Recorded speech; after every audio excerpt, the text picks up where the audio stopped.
što drugari, znači onda pričamo o zamjeni ulja na Tomos Apen 6, 7, 4, znači svejedno na svim modelima sa manualnim menjačem je isti princip i isto ulje se preporučuje. Kad sam već pomenuo, znači pre svega da kažem koje ulje treba koristiti za menjač na Tomos motoru, znači po onom pravilniku što ima i po uputstvu za upotrebu Tomos motora. Tomos preporučuje SAE 30, znači za menjač koristiti SAE 30 ulje. Neki su, znači, provlačili su se dosta te teme po forumima i tako dalje, gdje neki kažu da je dobro koristiti SAE 90. Ja sam iskreno probao i SAE 90, ali menjač ne funkcioniše kako bi trebao, tako da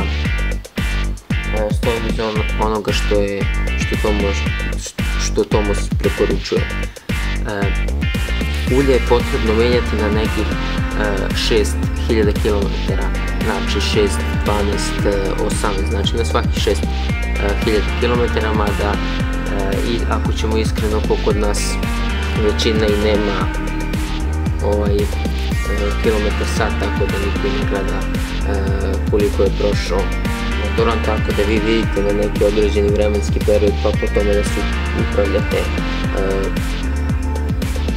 kada bi trebali da zamenite uljema, da možete da pogledate ovako da vidite kakvog je onog kvaliteta, pa po tome da gledate,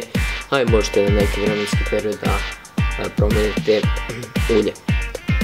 Tako da to, znači, to je preporučljivo i što se tiče održavanja i zbog svega.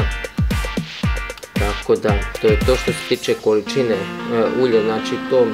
možete da gledate na ovoj skali što, znači kao što trenutno vidite, na toj skali znači gledate koliko imate ulja u menjaču, da li trebate da dolijete ulje, i da ne pokazujem znači kako se vrši zamjena ulja, imate ovaj dole centralni čep od ispod, tako da njega odvijete, ispustite ulje, zamjenite čep nazad i